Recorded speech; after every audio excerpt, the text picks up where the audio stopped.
Boa tarde, tropa de elite.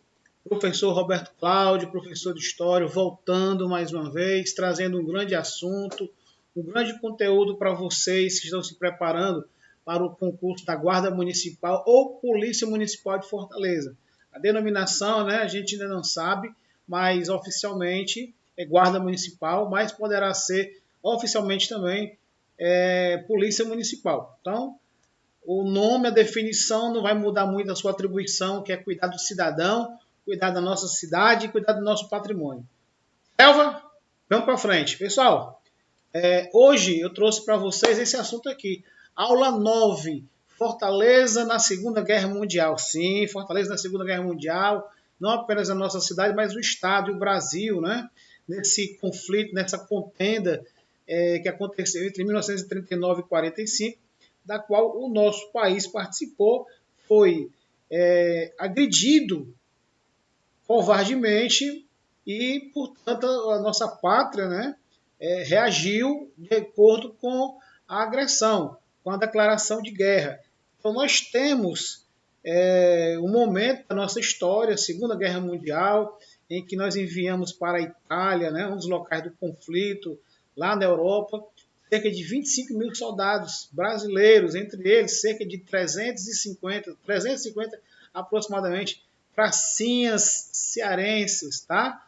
Pracinhas que saíram daqui do nosso estado, daqui do nosso território e foram dar o seu sangue, a sua vida em defesa da ordem, né? E a favor da justiça.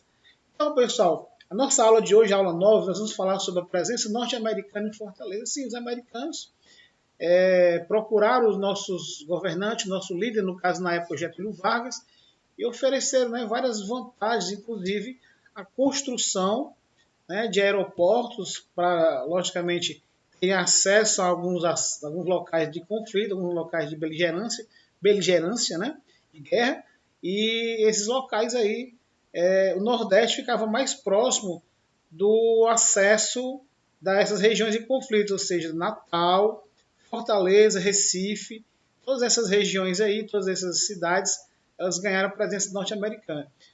Nosso outro item também é mostrar as mudanças na cultura cearense durante a guerra. Sim, os americanos, eles chegaram aqui, mudaram a paisagem da nossa cidade, a aparência deles, os uniformes, os hábitos, os gostos, né? A Coca-Cola, a comida, os cigarros, tudo isso aí. E o nosso povo aqui, né, naquela época, arranhava o inglês, então tinha que ter uma comunicação meio que uma espécie de mímica, né, coisas para a galera se comunicar, mas acabou dando certo em alguns momentos, outros momentos também houveram brigas, desentendimentos, movido por ciúme, né, movido pela ousadia dos americanos, mas nada que desagradasse naquele momento, naquele período, a colaboração com os americanos. Então, logicamente que em alguns fatores houve excessos, né, que foram remediados, vamos dizer assim.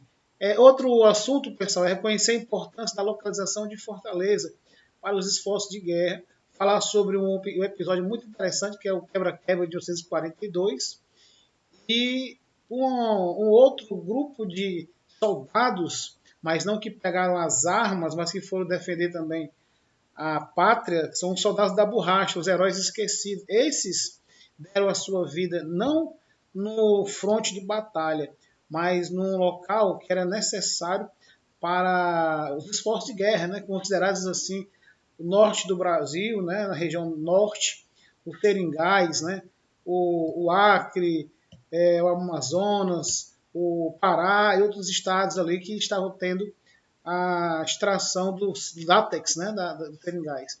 E por fim, nós vamos falar sobre as lembranças da FEB em Fortaleza.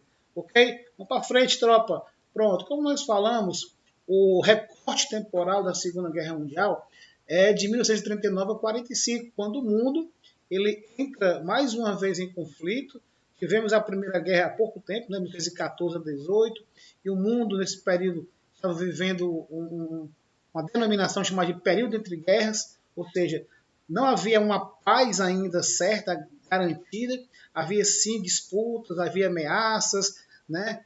E quem havia sido determinado não se armar, que era a Alemanha, começou novamente a sua beligerância, né? Começou a se armar e cada vez mais o nacionalismo alemão constituiu uma afronta e um desafio para os países vizinhos. E aí, não somente a Alemanha, mas a Itália, o Japão também, eles se engajaram e formaram uma parceria, o chamado eixo, né? O eixo do mal. Nós vamos ter o ataque a Pearl Harbor, certo? Em 1941, 7 de dezembro de 1941, lá no Havaí, né? Ou seja, a frota naval americana do Pacífico foi quase toda destruída. Houve muitas mortes nesse bombardeio relâmpago, né? dos japoneses, né? Do Império Japonês contra a base naval americana. E isso aí resultou na declaração de guerra dos Estados Unidos contra o eixo, né? A Alemanha, a Itália e principalmente o Japão.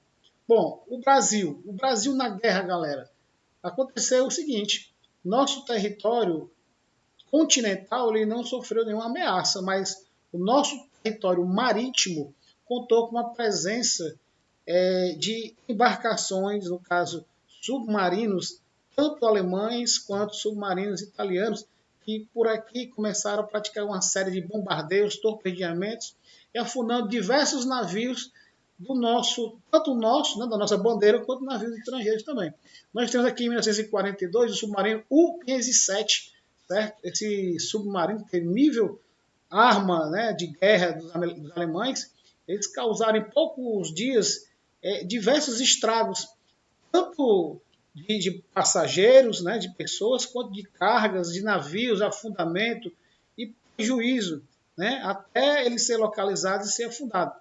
Então, esse ato, né, indignou toda a população brasileira, que exigiu a entrada do Brasil ao lado dos aliados, seja nos Estados Unidos, principalmente, na Segunda Guerra Mundial. Nós temos também, pessoal, o caso do SS Barão Desmond, né, que é conhecido como navio do Pecém, que ficou naufragado aqui próximo do litoral, no litoral cearense, próximo à cidade de Pecém, né, e muitas vezes as pessoas vão lá, ele está numa profundidade que dá para as pessoas mergulharem, né, então as pessoas descem lá com equipamento adequado, né, com treinamento adequado, né, e correto, e descem até localizarem os destroços desse navio que se encontra sua estrutura, né, desde quando ele foi torpedeado em janeiro de 1943, certo? Como aconteceu esses bombardeios, né, esses torpedeamentos? Esse navio, esse submarino alemão, ele foi enviado aqui para o litoral, não apenas para o litoral do Brasil, mas também para essa rota do Atlântico, para causar esses prejuízos que ele causou. Torpedear navios, né, que poderiam estar levando tropas, poderiam estar levando munições, mercadorias, né, para deter o avanço da guerra, né, dos aliados. Porque nós tivemos os aliados, americanos, brasileiros, europeus, e nós tivemos também o eixo, né, que era o Japão, a Itália e a Alemanha contra praticamente o restante do mundo. Então nós temos nessa ilustração aqui que vocês estão observando agora, o local do ataque, né, do torpedeamento do navio SS Barão Desmond, né? E nós temos aqui uma imagem que nós capturamos do canal de um colega, né, do Herbert Frota, né? Nós estamos colocando aqui os créditos da imagem que nós encontramos, né, no seu canal no YouTube, certo? O naufrágio do navio SS Barão Desmond, pessoal, foi no dia 3 de janeiro de 1943, né, à noite, mais covardemente ainda, né? E aqui a imagem do navio inteiro, aqui são os destroços do navio já no fundo do mar, né? Ele está numa profundidade que as pessoas podem descer, mas existem navios, né, que estão em profundidades inatingíveis e que o ser humano não consegue se aproximar, certo? Então, pessoal, essa imagem ela mostra uma ilustração, né, do navio U-507, o chamado Algoz do Brasil, né? Ou seja, causou diversos estragos, causou diversos prejuízos, além de estrago, prejuízo, né? Lamentavelmente a morte de milhares de pessoas, sim. Nós tivemos mais perdas de vidas devido ao ataque e torpedeamento de navios brasileiros na nossa costa do que de soldados lá na Segunda Guerra Mundial, né, no conflito. Então, essas são imagens, né, vocês veem aqui que é um navio, um submarino longo, tinha uma grande autonomia na época, né, de submergível, tinha metralhadoras, tinha diversos bombas, né, no seu interior para causar as explosões, mísseis, né? Então ele foi o grande responsável, né, por causar um destroço muito grande na nossa pátria, né? Então de fevereiro a agosto de 42, 19 navios foram torpedeados, que causou a morte de 742 pessoas. Nesse período, os torpedeamentos continuaram a ocorrer depois de agosto de 1942, quando o Brasil declarou guerra à Alemanha nazista e à Itália fascista. O último navio brasileiro a ser torpedeado foi o Vital de Oliveira, em 19 de julho de 1944, ou seja, praticamente 2 anos, até o momento da declaração de guerra, até o momento que o Brasil, né, enviou suas tropas para o fronte de batalha, no caso na Europa, mas especificamente na Itália. Em 19 de julho de 44, quando seguiu em direção ao Rio de Janeiro, após desescala litoral do Nordeste, em Vitória, a maioria, né, pessoal das embarcações brasileiras, torpedeadas de navios mercantes que levavam mercadorias, cargas, né, não levavam passageiros, mas tinha tripulação, né? As exceções foram o Vital de Oliveira, que era um navio de guerra, por causa do ataque, pessoal, da sua tripulação de 275 pessoas, 99 morreram, e o Sangri-Lá, um pesqueiro, né? E que 10 pessoas nesse barco morreram. Aqui são notícias, né, pessoal, do bombardeio, da covardia, né, da agressão dos alemães ao nosso território, porque nós estávamos neutros na guerra, mas começou a circular, navegar, né, e cometer esses crimes. Logicamente, o Brasil, nessa época, estava passando também por um regime de exceção, que era o Estado Novo do Getúlio Vargas, o que, de certa forma, né, fazia com que essas notícias, quando aconteciam esses fatos, elas demoravam para é, serem editadas e saírem, né, serem publicadas, justamente porque o governo era um governo que não era solidário ao agressor, mas era um governo que tinha um estilo parecido com os agressores. Então, essas notícias, quando saiu, já haviam acontecido esses torpedeamentos há alguns dias, né? Então, cada vez quando chegavam no litoral os sobreviventes, aí sim a ira, a indignação, a revolta da população aumentava, porque o governo não fazia nada. Então, tanto pressionado pela população quanto pressionado pelo exterior, notadamente pelos Estados Unidos, foi que o Vargas decidiu declarar guerra ao eixo, né? Então nós temos aqui, ó, mais jornais da época, mais notícias, mais informações, reclamações, né? A galera toda revoltada com o que estava acontecendo. Então, em Fortaleza, especialmente, nós tivemos um fato também que repercutiu bastante e que, devido à sua forma, né, de propagação da ira da população local, da ira da população cearense, né, fortalezense, que foi reprimido com muita violência pelas autoridades, pela polícia. Nós estávamos também passando por uma intervenção federal aqui no Ceará nessa época. O interventor Carneiro de Mendonça, né? Então, o que ele fez? Ele, vendo a situação cada vez mais insustentável, né, dos acontecimentos, dos fatos, a população enraivecida, ensandecida, descontrolada, principalmente os estudantes de direito, né, que conheciam a lei, conheciam a legislação e não se calaram, né? Ou seja, a Faculdade de Direito aqui do Ceará, aqui em Fortaleza, foi o local onde essas ideias elas repercutiram e a massa, né, saiu às ruas e tomou conta de todo o território, todo o terreno, né, e causou esse acontecimento chamado de quebra-quebra. E o que foi o quebra-quebra, galera? Com certeza pode ser assunto de prova, viu? Os antecedentes deste dia foram marcados por vários afundamentos de navios brasileiros em nossa costa, entre os dias 15 e 17 de agosto.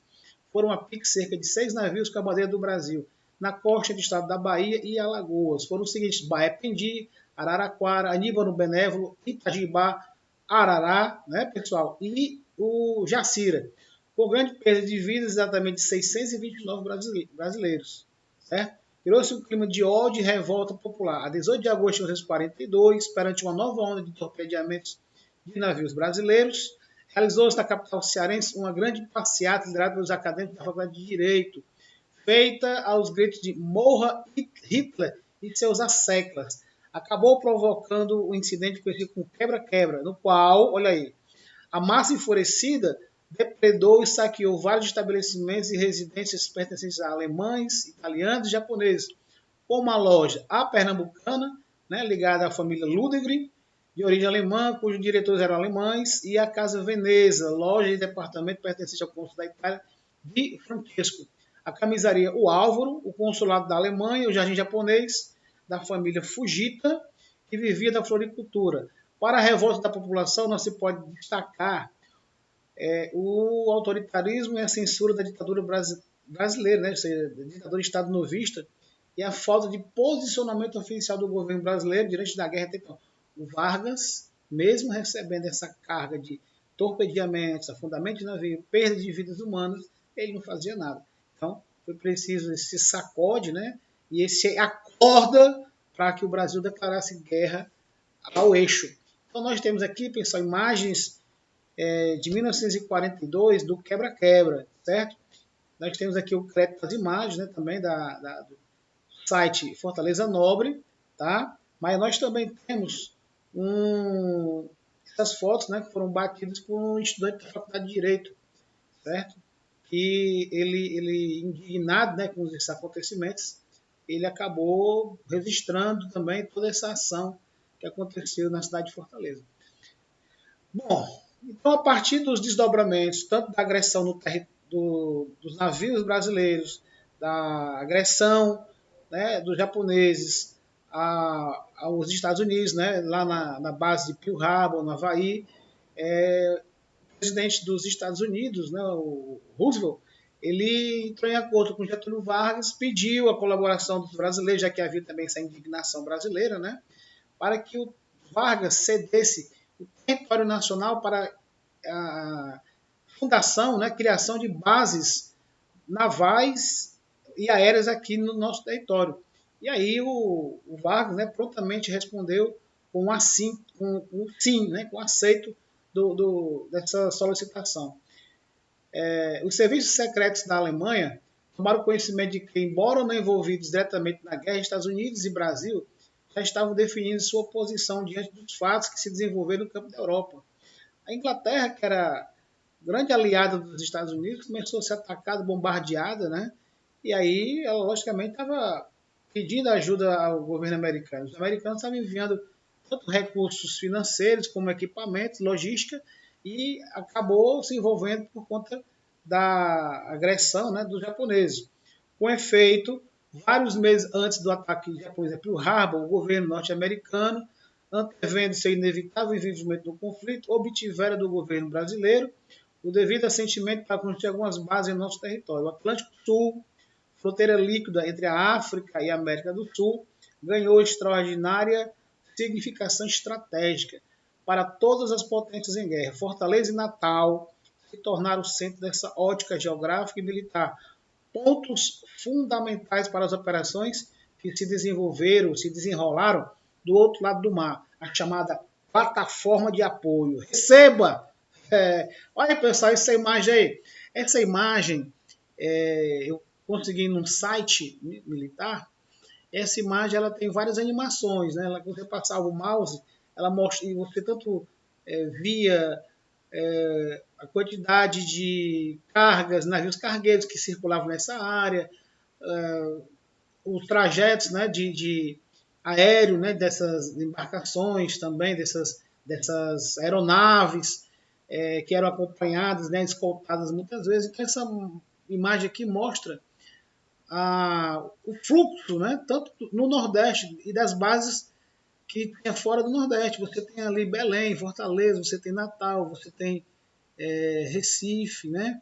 Então você percebe a importância. Por isso que essa região, o Nordeste, ela ficou conhecida como uma plataforma de apoio, né? E tem outro nome também, interessante. É o trampolim para a vitória, né? Como se aqui os aviões pegassem só um embalo para fazer o seu transporte de cargas, de armas, de armamento, de pessoas, né, para confrontar o inimigo.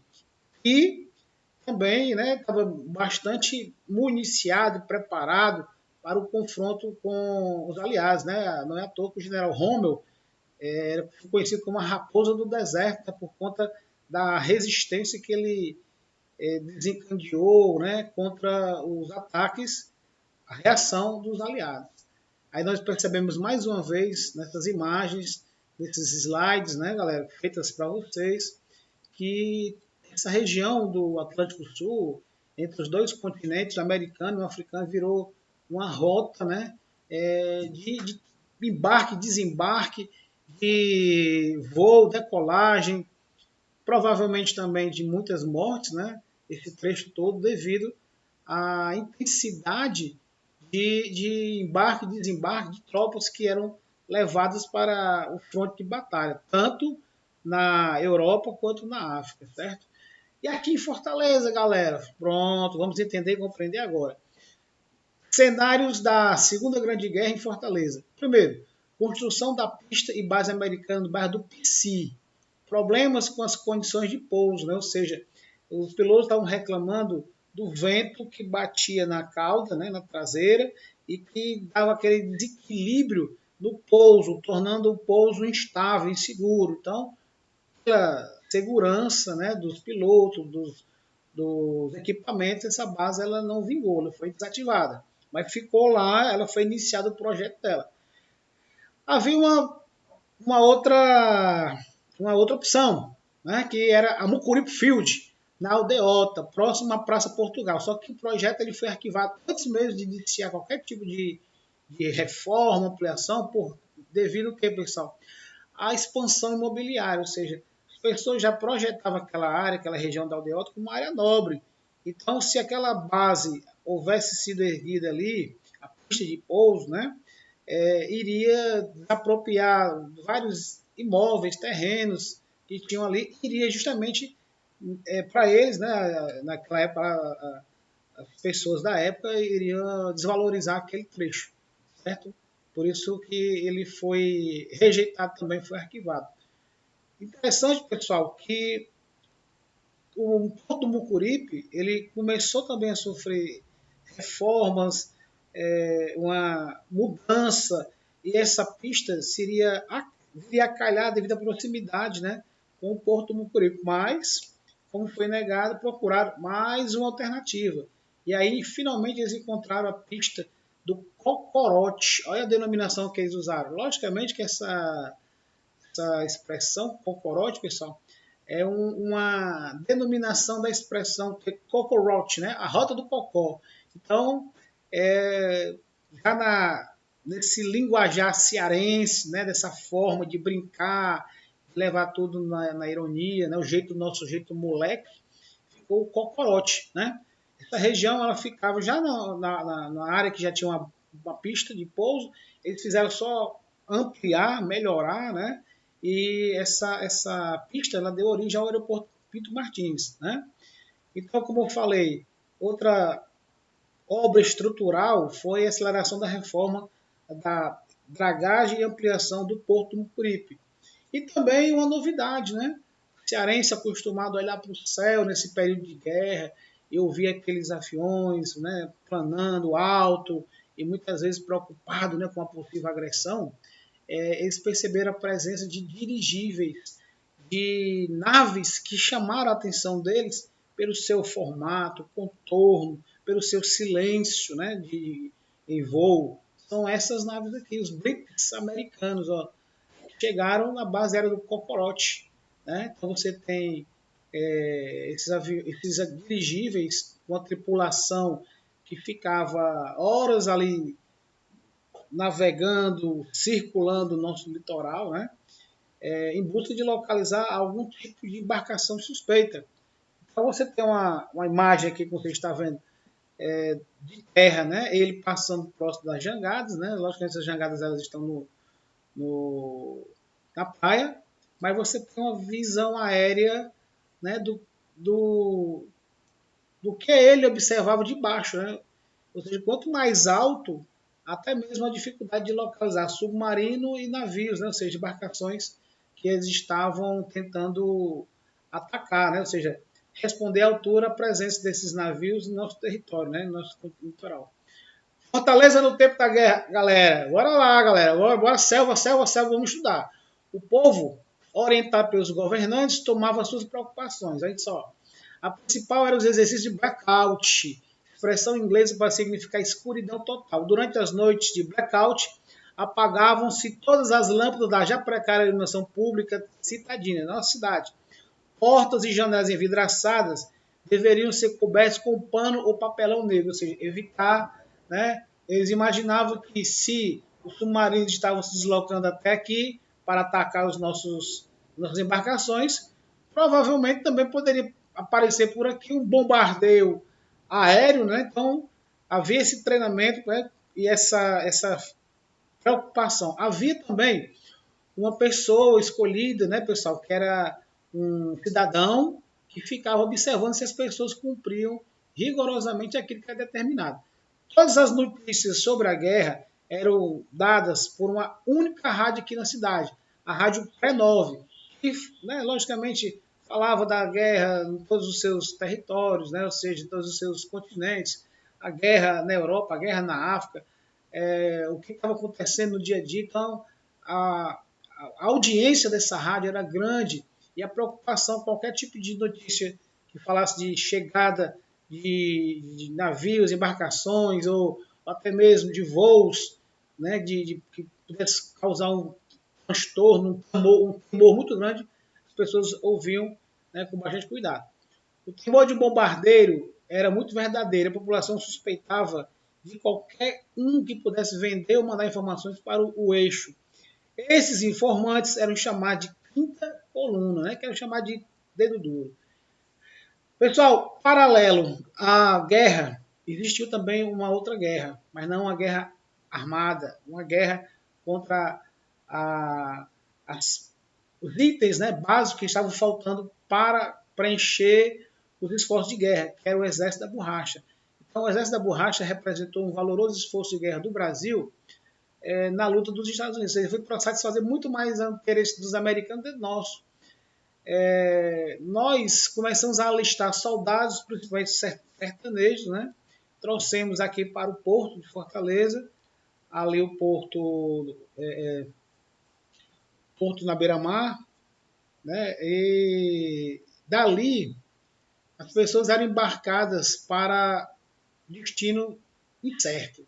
Qualquer estado da região norte, podia ser o Pará, para o Amazonas, para o Acre, né? Para qualquer território daquela região para os seus esforços de guerra, que seriam o quê? Fazer o recolhimento do látex, né, dos seringais, da borracha. E eles iam, pessoal, por uma empresa chamada SENTA, que significa Serviço Especial de Mobilização de Trabalhadores para a Amazônia. Pessoal, essa empresa, essa SENTA e o próprio governo brasileiro foram responsabilizados pela morte de mais de 25 mil pessoas só no primeiro ano. Logicamente que essa SENTA, né, ela, como uma empresa, uma estatal, né, um serviço que estava fazendo essa mobilização de levar pessoas para as regiões distantes do seu local de origem, muitas pessoas, além de morrerem nessa região, muitas dessas pessoas não receberam nada em troca. Só muitos anos depois, quando elas conseguiram entrar na justiça, foram reconhecidos, né, como pessoas que lutaram para o Brasil numa outra guerra, né, para preencher os esforços de guerra, elas foram indenizadas, mas uma quantia irrisória. Muitas vezes a pessoa entrou na justiça e já tinha falecido, e as espécies, né, de restituição dos seus esforços eram desvalorizados, né, e ele já não tinha mais vida e nem saúde para qualquer tipo de justificativa do seu benefício. Muitas vezes ficava com a família, né? Lógico. Bom, pessoal, falando sobre a cultura, a presença americana aqui na nossa região, no nosso estado, na nossa cidade, nós vamos falar do fenômeno das Coca-Cola. Em meados de 1940, da Segunda Guerra Mundial, surgiu um fenômeno feminino na cidade de Fortaleza, chamado de Coca-Cola. eram moças jovens de famílias tradicionais, muito bonitas, elegantes, né? Mas acomodadas, né, pessoal, com aquele nosso estilo paradão, né? Onde tinha de tudo na vida, mas não o principal, a agitação. Então as moças, elas queriam curtir. Mas havia o moralismo, né, gente? A educação tradicional e tudo. Então, a maioria dessas jovens estavam cansadas da monotonia da cidade. Estavam cansadas de ver as mesmas caras. Quando, de repente, né, galera? O que aconteceu aqui? Chegaram os americanos, né? Aqueles rapazes brancos, altos, loiros, olhos azuis. Então, o que elas fizeram? Elas se apaixonaram. Foi aquele amor, né? E também aquela pegação rompante, né? Então, com a chegada dos americanos para fazer o patrulhamento das nossas costas, também para montar as bases aéreas, onde se dava suporte para as aeronaves, né? Tudo mudou para essas moças, e muitas delas se acharam à vontade para ir às festas no Estoril ou a Vila Morena, né? Era onde ficava uma espécie de quartel-general dos americanos, né? O uso, certo? Então, essas moças, elas começaram a andar pela cidade, namorar com os americanos, paquerar com os americanos. Muitos escândalos, né, estouraram nessa época por conta das famílias, dessas moças que se aproveitavam da presença local dos americanos e iam curtir, né? Beira-mar, ali, né? Vocês sabem onde fica, tá? Pertinho ali da atual ponte dos ingleses, da ponte metálica, né? Esse equipamento, esse prédio histórico da nossa cidade existe até hoje. Já passou por várias reformas, ampliações e tudo, e existe até hoje, né? Então as moças foram apelidadas de Coca-Colas. Por quê? Porque a Coca-Cola também não tinha no Ceará. A Coca-Cola chegou justamente com a presença dos americanos. Os americanos viviam com a Coca-Cola na mão, né? Então, de repente, essas mulheres, né, que se engraçaram com os americanos receberam essa denominação, né? Ou seja, viraram até marchinhas de carnaval, bloco de carnaval, né? Para mostrar essa nosso sangue, essa veia humorística, né? Para mostrar essa nossa veia cômica. Então você vê como elas, de alguma forma, o relacionamento dela com os americanos repercutiu e, ao mesmo tempo, enciumou a macharada, né, daquele período, certo?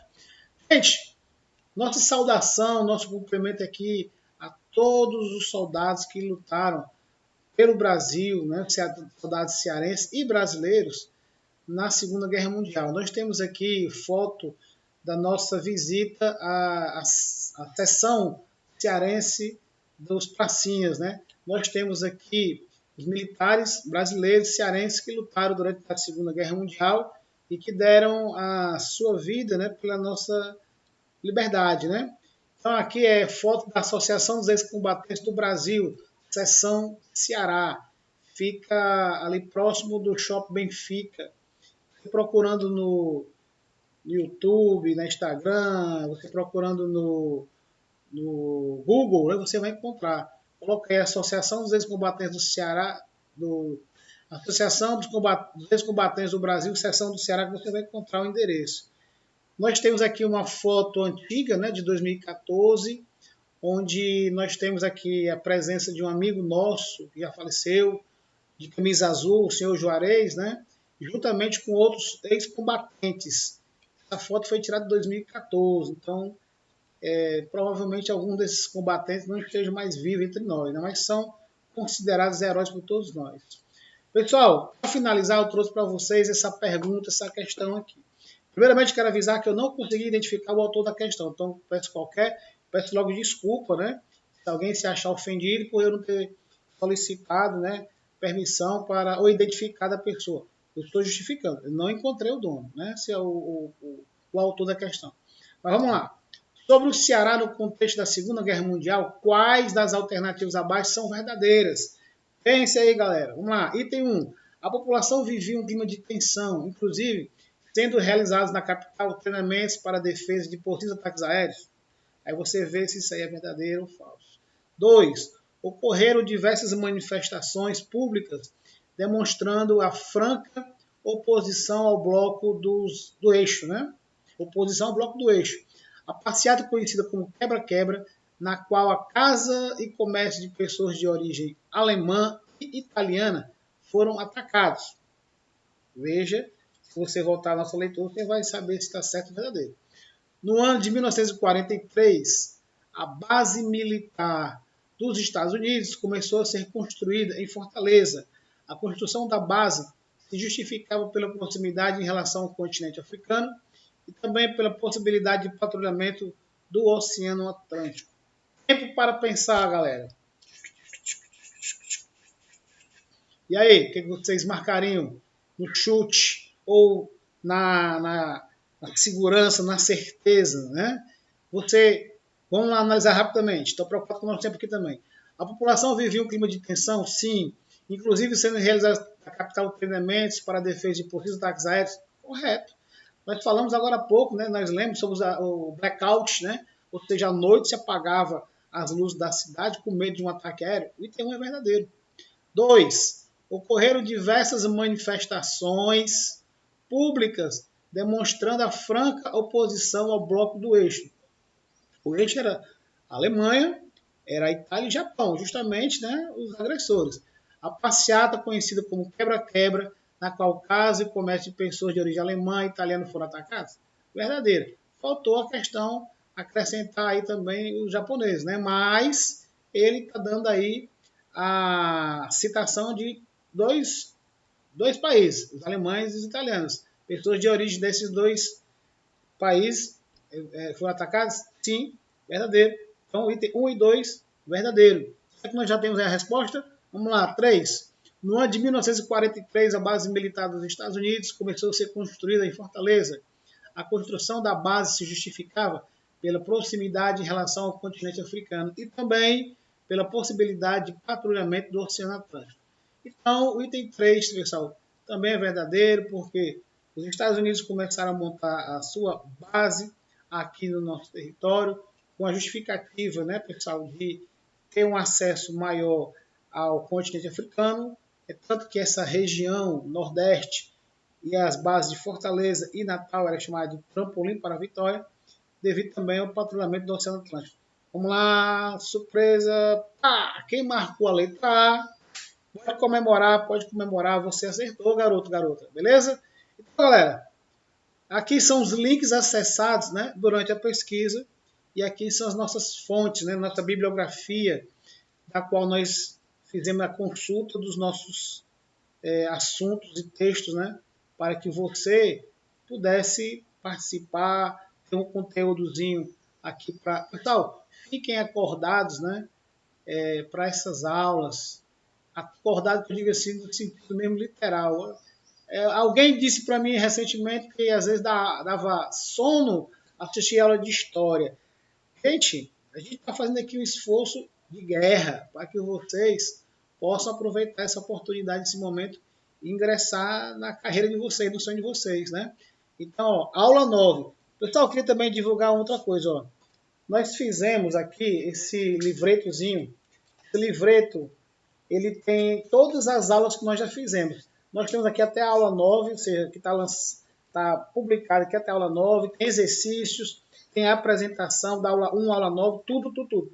Se você quiser comprar, viu? Entre em contato comigo, que a gente vai negociar um preço legal para vocês. Gente, professor Roberto Cláudio, agradecendo mais uma vez a sua participação, a sua paciência e torcendo pelo seu sucesso de novo. Se você me segue, muito obrigado. Se você gostou dessa aula e não é inscrito no canal, se inscreva no nosso canal. Se você gostou da nossa aula, dos nossos vídeos aí, compartilha, avisa pra galera, divulga, galera.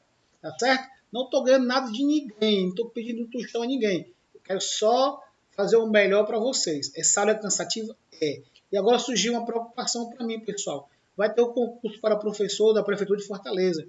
E o meu tempo agora está ficando cada dia mais apertado, né? Então, eu tenho que ser sincero para vocês. As nossas aulas, por melhor que a gente queira se dedicar a elas, o nosso tempo está ficando cada dia mais disputado, também devido à nossa realidade de ter que estudar, de se preocupar com o nosso futuro também. Porque eu não sou concursado, eu não sou estabilizado, certo? Então, saudações para todos. Tropa de Elite, ho!